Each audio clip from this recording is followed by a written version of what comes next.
नमस्कार दोस्तों, हमारे YouTube channel HR paramedic institute में आप सभी दर्शकों का स्वागत है। मैं अशोक श्रीमानी आज उपस्थित एक नए टॉपिक के साथ दोस्तों आप बात करने जा रहे हैं फैमिली प्लानिंग के विषय में।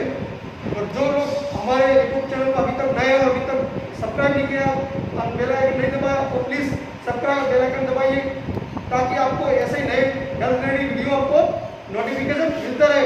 दोस्तों आप बात करने जा रहे हैं जो टॉपिक के उसकी जानकारी देंगे हमारे इंस्टीट्यूट के सीनियर फैकल्टी उषा बेन भूज जो नॉलेजेबल पर्सन है और इस विषय में हेल्थ के विषय में निष्णात भी है। तो आगे की जानकारी फैमिली प्लानिंग के विषय में पूरी माहिती इंफॉर्मेशन देंगे उषा बेन भूज। तो वीडियो के साथ अंत तक बने रहे।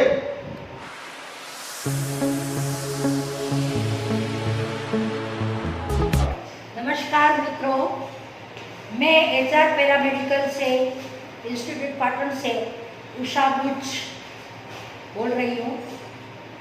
मैं एचआर पैरामेडिकल से 2012 से हमारी जब से इंस्टीट्यूट स्टार्ट हुई तब से मैं इंस्टीट्यूट में काम कर रही हूँ।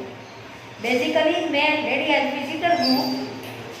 1970 से मैं गवर्नमेंट ऑफ गुजरात में एज लेडी हेल्थ विजिटर काम कर रही हूँ और आजकल मैं एचआर पैरामेडिकल इंस्टीट्यूट में अर्षद भाई के श्रीमान के साथ काम कर रहे हैं। आज हम बात करने जा रहे हैं फैमिली प्लानिंग। तो सबसे पहले हम ये जानेंगे कि फैमिली का मायना क्या होता है। फैमिली यानी कुटुंब, पति पत्नी और उनके बच्चे। और प्लानिंग का मायना होता है टू प्लान। कोई भी काम हम करने जाते हैं तब हम प्लान करते हैं। तो प्लानिंग मस्ट। हम जब प्लानिंग नहीं करते हैं तो हमारे काम सारे बिगड़ जाते हैं और जब प्लानिंग करते हैं तो हमारा काम सिस्टमेटिकली बहुत अच्छा होता है। तो आज हम फैमिली प्लानिंग के बारे में बात करेंगे। कोई भी काम हो, कोई भी सब्जेक्ट हो तो उनका हिस्ट्री होना जरूरी है। तो पहले हम थोड़ी 1-2 शब्द में इनकी हिस्ट्री जान लेंगे कि फैमिली प्लानिंग ये आया कहाँ से। तो यूके में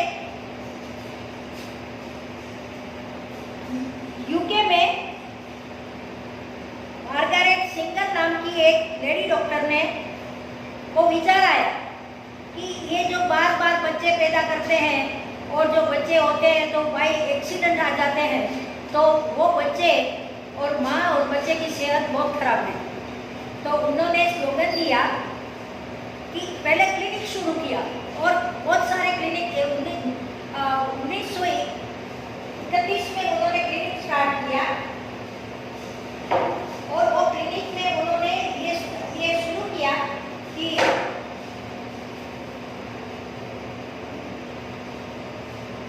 1912 में मार्गारेट सिंगर ने यूके में विचार आया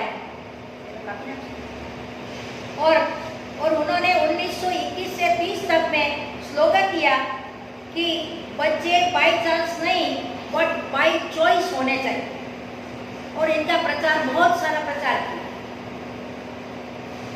और 1939 में फैमिली प्लानिंग एसोसिएशन की स्थापना हुई। मार्गारेट सिंगर 1951 में भारत में आई और उन्होंने भारत में 1951, 52 और 60 के दशक में 3 इंटरनेशनल कॉन्फ्रेंसें आयोजित की और सबको पहले शुरू किया कि ये क्यों जरूरी है, क्यों पॉपुलेशन ये जो बहुत बढ़ रही है। हमारी जो पॉपुलेशन बढ़ने से क्या क्या नुकसान होते हैं हर एक देश को, दुनिया को।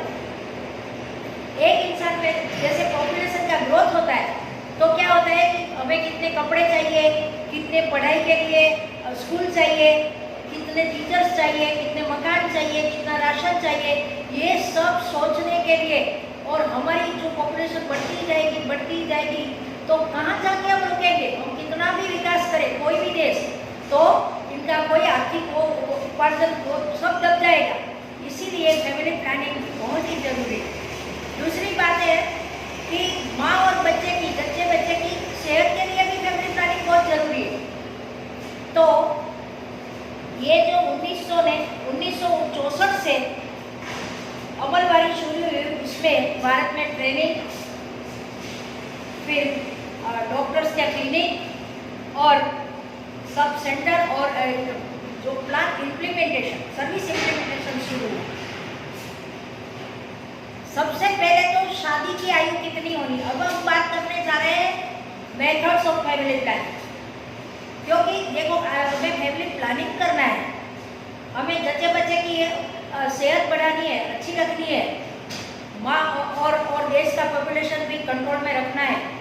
तो सबको जितने हमने आजकल विज्ञान ने और साइंस ने इतनी प्रगति की ताकि हम जो डिजीज कंट्रोल करने लगे और हमारी आयु बढ़ने लगी, तो हमें ये बर्थ कंट्रोल भी करना इतना ही जरूरी है जितना कि आयु बढ़ाना, सेहत बढ़ाना। तो हमने सबसे पहले शुरू किया शादी की आयु कितनी होनी चाहिए। तो गवर्नमेंट ने ये तय किया कि पुरुष की आजकल पुरुष की 21 साल और महिला की 18 साल की उम्र के पहले शादी करना ये इलीगल है। तो लीगली शादी की उम्र तय हुई। इसके बाद में एजुकेशन, स्कूलों में बच्चों को सेक्स एजुकेशन, रिप्रोडक्टिव सिस्टम की जानकारी, जैसे कि आज हम दे रहे हैं, अभी मैं दिखा रही हूँ मेरे पास में जो एप्रन है उसमें फीमेल और मेल और फीमेल के जो एक्सटर्नल ऑर्गन्स तो हम देख सकते हैं, लेकिन इंटरनल ऑर्गन्स हम नहीं देख सकते।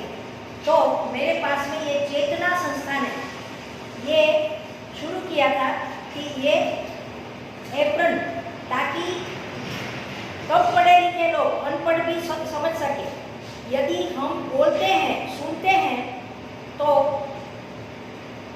कम याद रहता है, लेकिन हम जब देखते उसको बार बार देखते और सुनते हैं तो हमें ज़्यादा याद रहता है। ये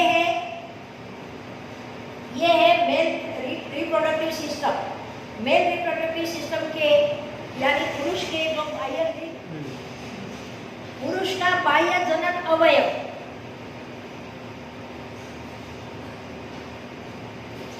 ये अंदर का जनन अवयव है।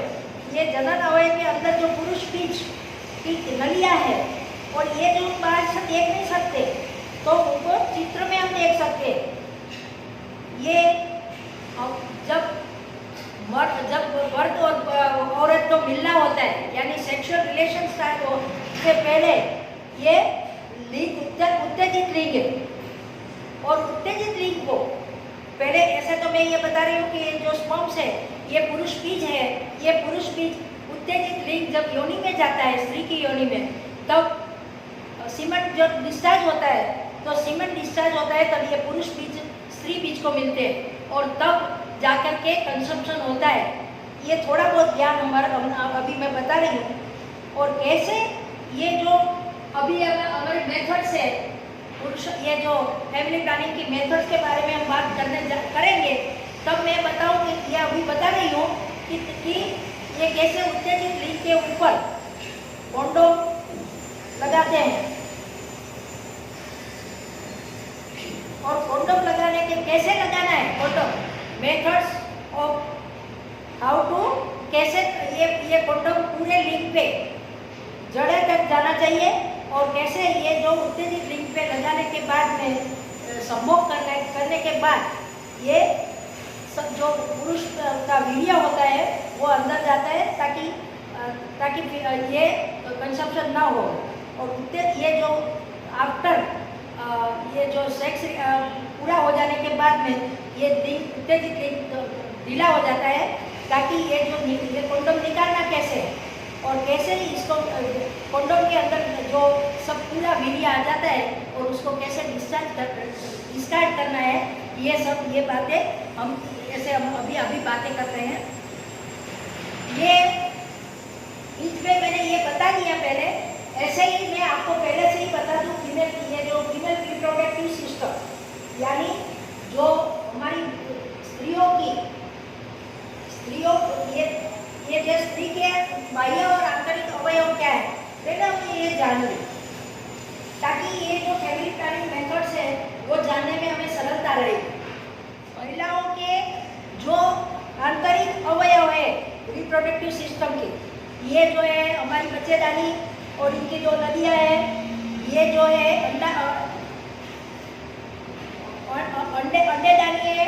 और जो ये अंडेदानी में से यदि लड़की जब 13-14 साल की होती है, तब से वो 45 से 50 साल तक उसको हर महीने, यदि बच्चा ना रहे तो हर महीने एक स्त्री बाहर पड़ता है और वो बाहर आता है, वो फैलोपियन ट्यूब में जाता है और धीरे धीरे आगे बढ़ता है। तब जाके उनको पुरुष बीज मिले तो उसको बच्चा यानी गर्भ रह जाता है। नहीं तो क्या होता है, मेंस्ट्रुएशन आता है 14 दिन के बाद में उनको मेंसेस आ जाता है। जब उसको ये सब जो अंदर का जो लेयर है, 3 लेयर होते हैं गर्भाशय के, उनका अंदर का लेयर धीरे धीरे ये ऐसा हो जाता है और धीरे धीरे ये ज़्यादा ब्लड फ्लो अंदर होता है और 14 दिन के बाद में उसको जो मासिक, जिसको गुजराती में मासिक बोलते हैं, इंग्लिश में उसको मेंस्ट्रुएशन बोलते हैं, ये मेंस्ट्रुएशन फ्लो होता है। यदि जो ये मेंस्ट्रुएशन साइकिल कैसे होती है, ये बच्चों को लड़कियों को, क्योंकि 13 साल की बच्ची को ये तो मालूम नहीं होता है, लेकिन इनको ये जरूर उनको पता होना चाहिए कि ये कैसे जो बच्चे ये जो मेंस्ट्रुएशन आता है, यदि मेंस्ट्रुएशन पीरियड में वो भी हमारे फैमिली प्लानिंग में काम आने वाले बात है, इसीलिए मैंने आगे से ही ये बताया। थोड़ी बहुत जानकारी आपको दे दी, यानी मेल ऑर्गन्स और फीमेल ऑर्गन्स की। अब बात करने जा रहे हैं फैमिली प्लानिंग मेथड्स। तो मेथड्स यानी देखो, कोई भी काम करना है तो हमें पता तो होना चाहिए कि कौन सी मेथड हमें यूज़ करनी है और कौन सी मेरे लिए अप्रोप्रिएट है। हम जब खाना बनाते हैं तब भी हमारी चॉइस होती है, रोटी, दाल, चावल, सब्जी, लड्डू, ये जो शिकंजी, कचौरी, भेल, पूरी, सब हम कितनी वेराइटीज़ है, तो इनमें भी तो वेराइटीज़ है। तो मेथड्स ऑफ फैमिली प्लानिंग, इसमें नेचुरल, कई लोग ऐसे नेचुरल में भी मानते हैं। तो नेचुरल मेथड्स में क्या है, पहले हमने बता दिया कि शादी की आयु बड़ी होनी चाहिए ताकि बच्चे समझदार हो जाए, शादी के बाद प्लानिंग कर सके, 3 साल 5 साल कब हमें बच्चा पैदा करना है, कितने बच्चे पैदा करने हैं और कब पैदा करना है, कैसे बच्चे पैदा करना है। अभी तो चिल्ड्रन यूनिवर्सिटी चल रही है, ताकि कैसे बच्चे का ये जो ब्रेन भी कैसा होना चाहिए, उनका जो जब से कंसम्पशन, प्री कंसम्पशन प्लानिंग करते हैं। तो ये अब ये तो हुई बात। अब होती नेचुरल में क्या है कि हम ब्रह्मचर्य, ये जो शादी करें और हम ब्रह्मचर्य पालें, ये तो नामुमकिन जैसा ही है। लेकिन कई लोग ऐसे हैं कि शादी कर लेते हैं, बाद में सोचते हैं कि अब थोड़ी दूरियां रखेंगे, लेकिन ये वास्तव में ये प्रैक्टिकल मेथड नहीं। दूसरी है विड्रॉल मेथड, यानी संभोग के टाइम में जब सीमन डिस्चार्ज करते हैं, वो योनि में ना करके, जब डिस्चार्ज का टाइम होता है तब मेल है वो योनि के बाद सीमन डिस्चार्ज करे, तो इन विड्रॉल मेथड है। ये जो इन विड्रॉल मेथड है उनमें कॉन्शियस रहना पड़ता है। यदि कॉन्शियस न रहे मेल तो इसमें कंसम्पशन होने के चांसेस है। तो ये भी इतना पॉपुलर मेथड नहीं है, फिर भी 2-3 बच्चे हो जाते हैं। अब जब लोग बड़े हो जाते हैं तब ये सब कंट्रोल करने लगते हैं और ये मेथड बड़े लोग, यानी जो शादी के कई सालों के बाद में लोग ये मेथड यूटिलाइज करते हैं। अब है सेक पीरियड।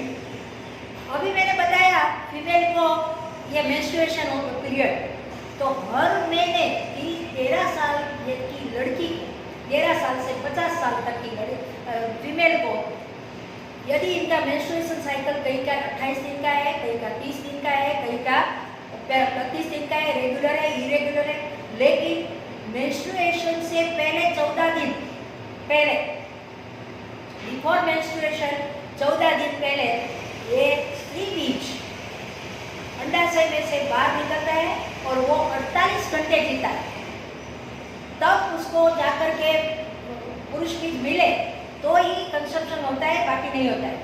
यानी वो 48 घंटे सेफ पीरियड। लेकिन हमें कैसे पता चले कि ये 48 घंटे, इसीलिए ये जो मेंस्ट्रुएशन के बाद का पहला वीक सेफ, दूसरा और तीसरा अनसेफ और चौथा ये सेफ, ऐसा माना जाता है।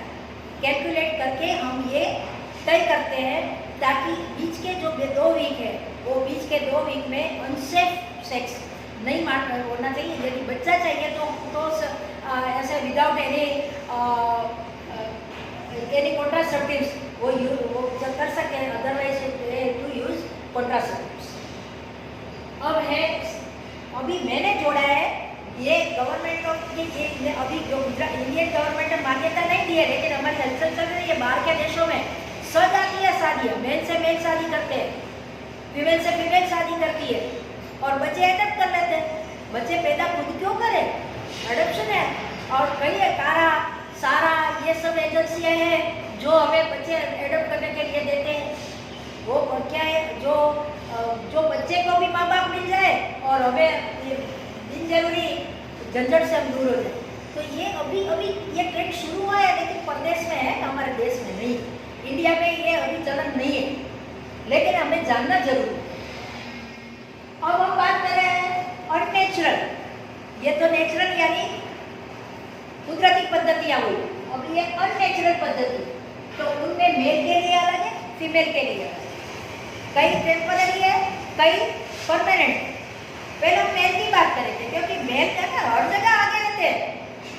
ये मेल लोग है ना, हम तो कहते हैं इक्वलिटी का, ये अभी देखो हमारे जो संविधान तो कहते हैं इक्वल, लेकिन हम कहाँ इक्वल मानते, यानी मेल के लिए, लेकिन फिर भी विनर तो फीमेल ही है। तो मेल की जो जो जो पद्धतियाँ हैं उसमें ये जो टेम्पररी मेथड है उसमें कॉन्डोम, ये कॉन्डोम मेरे ख्याल से सभी ने देखे होंगे, जिसको निरोध कहते हैं। निरोध यानी कॉन्डोम।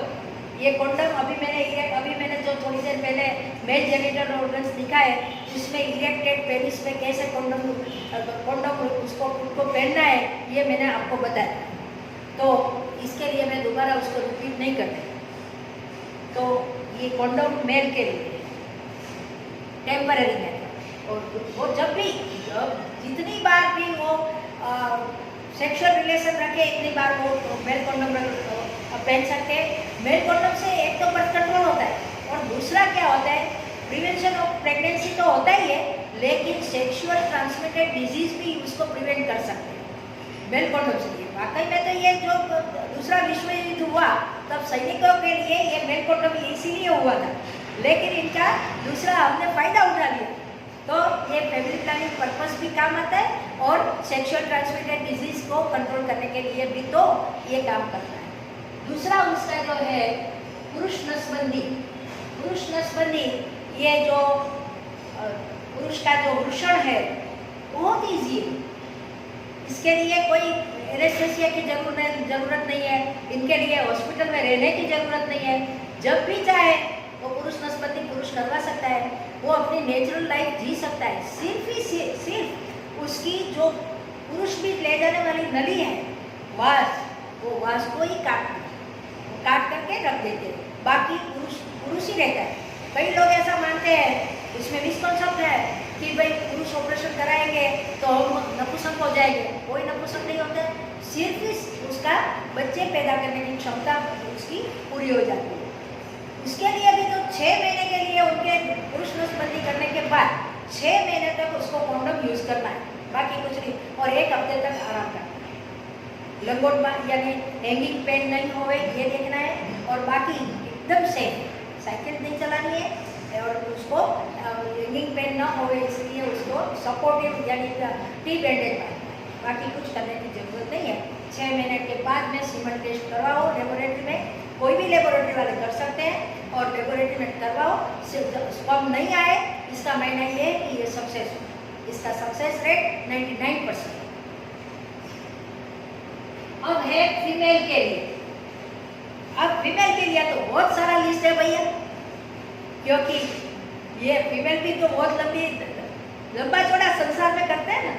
तो इसके परमानेंट मेथड से स्त्री नसबंदी यानी ट्यूब लाइगेशन, ये जो पहले पेट खोल के जब अभी सिजेरियन सेक्शन होता है, जब बच्चा सीजरियन से आता है तब वो ओपन डिलीवरी भी कर लेते हैं।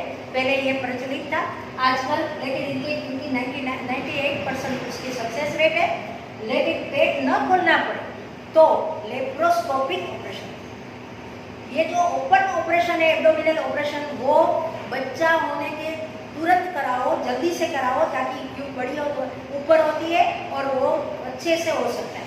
लेकिन जो लेप्रोस्कोपी कराना है तो बच्चा होने के 3 महीने के बाद और कभी भी करवा सकते हैं। ये लेप्रोस्कोपिक ऑपरेशन बहुत इजी है।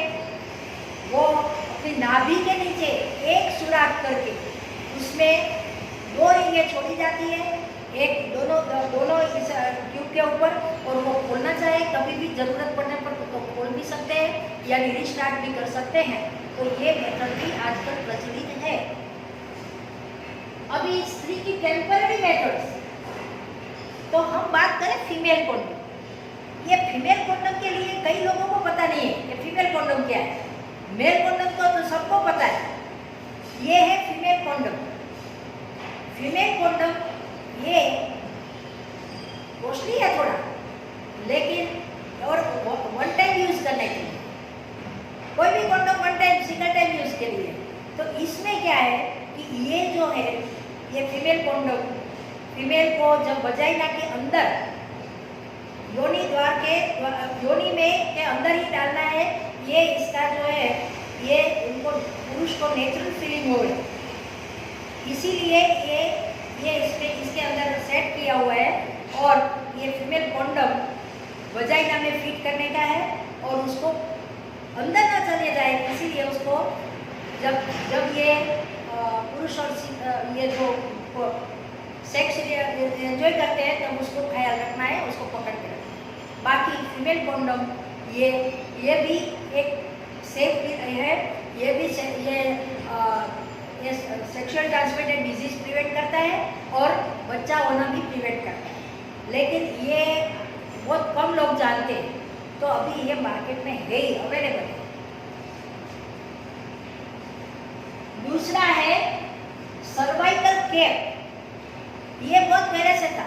सर्वाइकल कैप का मायना है जब पुरुष और स्त्री का संबंध होना है तब उनके पहले ही जेली लगा के, क्रीम जेली लगा के, ये जो एक रबर की वो आती है कैप जैसा ही आता है, वो सर्विक्स के ऊपर फिट करना है, ताकि वो इसके ऊपर जो सीमेन है वो वजाइना उसमें स्त्री की योनि में ही बाहरी रह जाए, अंदर न जाए। फिर एक होम टेबलेट आजकल बाजार में मिल रही है, उनका नाम है, कई नाम से मिल रही है। एक तो मेरे ख्याल से टुडे यानी जब भी मुझे मेरे मेल से संपर्क रखना है तब उसको पानी में भिगो के थोड़ी सी डीप वजाइना में रख दूँ, ताकि उसके ऊपर फॉर्म होते हैं, फीड होते हैं, यानी जैसे जाग पैदा होते हैं। ये जाग के हिसाब से जो स्पर्म्स है वो जाग में फंस जाते हैं और प्रेगनेंसी नहीं होती। ये है, ये भी अभी आजकल पॉपुलर है, क्योंकि ये जो जिसका वजाइनल फील्ड ड्राई होता है उनके लिए तो बहुत बढ़िया है, क्योंकि उसमें थोड़ा सा एंजॉयमेंट भी ज़्यादा मिलता है।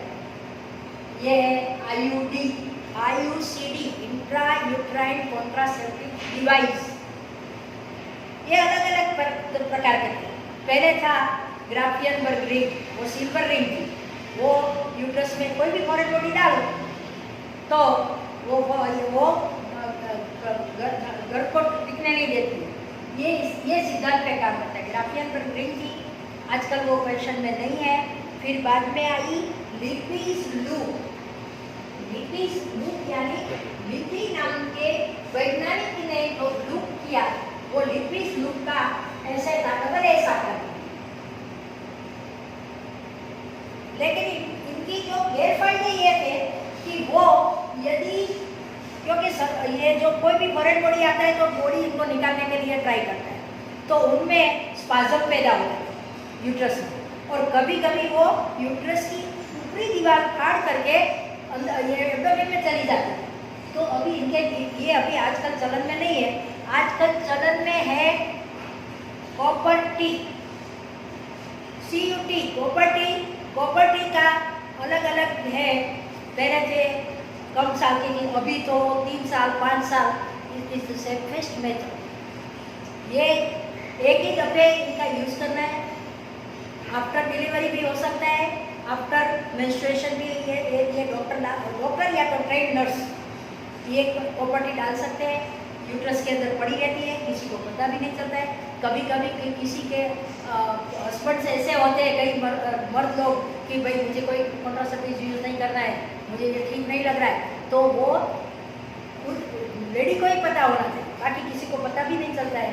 और ये कम से कम 10 साल तक तो इसको रख सकते हैं और ये चीपेस्ट मेथड। हाँ, कभी कभी उसमें ये मैंने पहले ही बोला कि फॉरेन बॉडी को यूट्रस निकालने की ट्राई करता है तो पहले 3 महीने माहवारी से ज़्यादा माहवारी आती है, नॉर्मल से ज़्यादा, और थोड़ा सा पेन होता है। तो पेन के लिए भी पेन किलर ले सकते हैं, और माहवारी कम करने के लिए भी तो दवाइयाँ डॉक्टर से हम ले सकते हैं। और इनको हमें खुद को ही चेक करना है। उनका जो धागा है, जब हम लेडी खुद चेक कर सकती है बाथरूम जाने के बाद या नहाने से पहले, वो एक फिंगर वजाइना में डाल करके ये अपना जो थ्रेड है वो फील कर सकती है। यदि फील ना होए तो डॉक्टर के पास जा करके उसका दिखा सकती है। और यदि मान लो कि थ्रेड नहीं भी दिखे तो डॉक्टर भी सोनोग्राफी से भी वो देख सकते हैं, क्योंकि ये तो एक्सरे या सोनोग्राफी से दिख सकता है। एक्सरे में ये प्रॉपर्टी दिख सकती है, पॉलीथिन पीएच का है इसलिए। तो ये it is the safest method, और आजकल ये बहुत पॉपुलर मेथड। एक है भाई मुझे कुछ नहीं करना है, लेकिन मुझे तो इंजेक्शन लेना है, तो इंजेक्शन डेको-प्रोवेन इंजेक्शन है, वो 3 महीने उनका पीरियड होता है। एक दफे मैंने इंजेक्शन ले लिया और तो 3 महीने तक मुझे कोई कॉन्ट्रासेप्टिव यूज करने की जरूरत नहीं है। एक है ओरल पिल्स। अभी इसमें ओरल पिल्स मैंने लिखा नहीं है, तो ओरल पिल्स होता है मुंह से लेने की गोली, लोग उसको माला एन ओपी यानी oral pills, Mala D and Mala N. इसका एन या गवर्नमेंट की ओर से मिलती है और बाकी बाजार में भी मिल सकती है। उसको हार्मोन की गोलियां होती है, तो वो माहवारी आने के 5वें दिन से शुरू करनी होती है। यदि मैं फिजिकल रिलेशन क्रिएट करूँ या ना करूँ, लेकिन मुझे रोजाना एक गोली लेनी हो जरूरी है। जब तक मुझे बच्चा नहीं चाहिए तब तक मुझे लेनी है। इनके 3 महीने के अंदर मुझे डॉक्टर को दिखाना चाहिए, उसका चेकलिस्ट भरवाना खास जरूरी है। High blood pressure, diabetes, thyroid, ऐसे जो एनीमिया यानी कि ये जो लोह तत्वों की कमी होती है, उन लोगों के लिए ये थोड़ी नुकसानदेह है। ये हार्मोन की टैबलेट है, इसीलिए डॉक्टर को दिखाना, डॉक्टर की सलाह लेना चाहिए।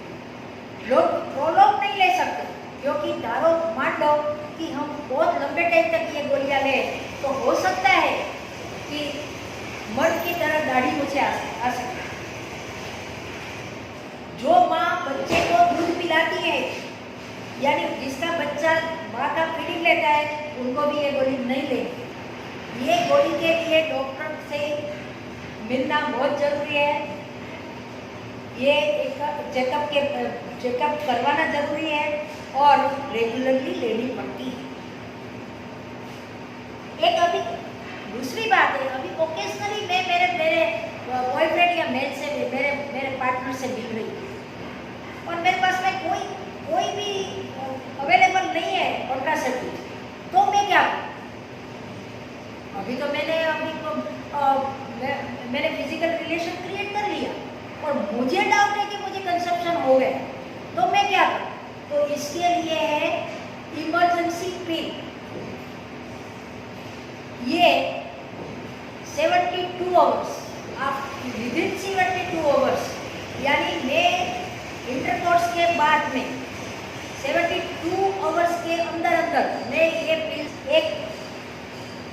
एक आज एक 24 घंटे के बाद मैं ले लूँ, तो हो सकता है कि इमरजेंसी पिल से प्रेगनेंसी प्रिवेंट कर सकते हैं।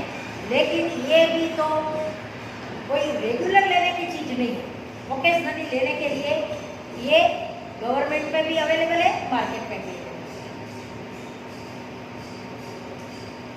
अब बात करती हूँ MTP। मैं आप कोई भी अस्पताल में जाओ जहाँ गायनेक डॉक्टर है, उनके यहाँ आपको बोर्ड मिलेगा।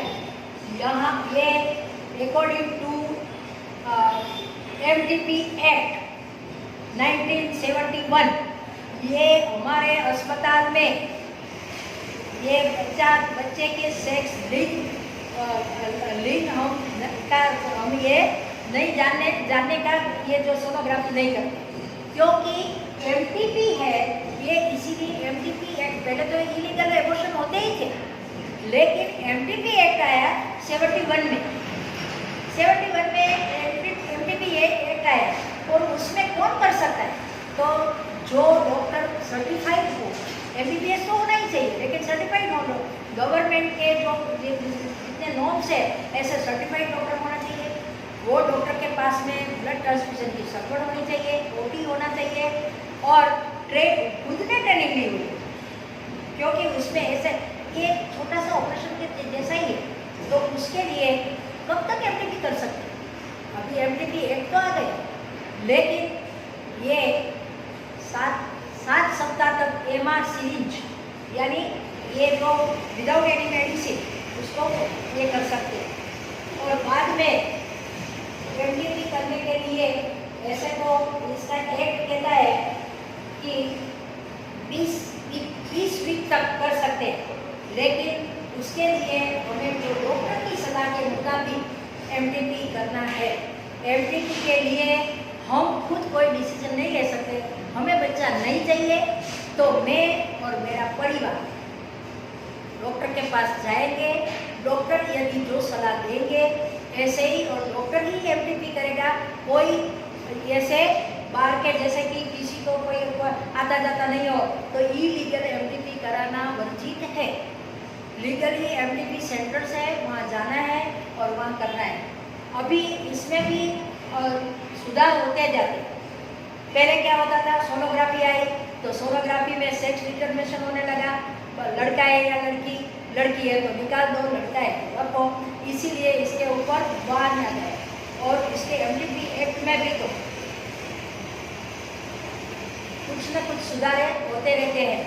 अभी 2020 में भी कोई अमेंडमेंट आया ऐसा मैंने सुना है, लेकिन अभी तक मुझे इतना कोई खास पूरी जानकारी न होने की वजह से मैं इसके बारे में बता नहीं सकती। लेकिन MTP एक्ट में बार बार सुधार आते रहते हैं, अपडेट्स होते हैं।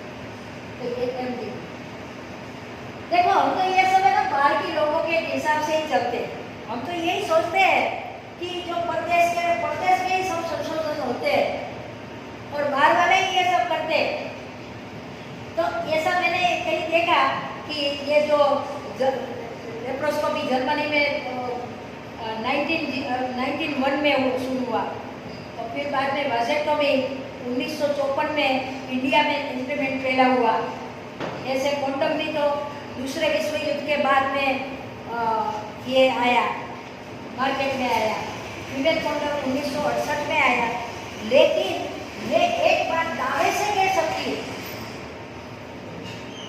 मुझे कहने दो कि हमारे ऋषि मुनि, भारत के ऋषि मुनि, हमारे ग्रंथों में लिखा है कि मन चाहा संतति पाने के लिए ही ये लोग पुरुष और स्त्री मिलते थे।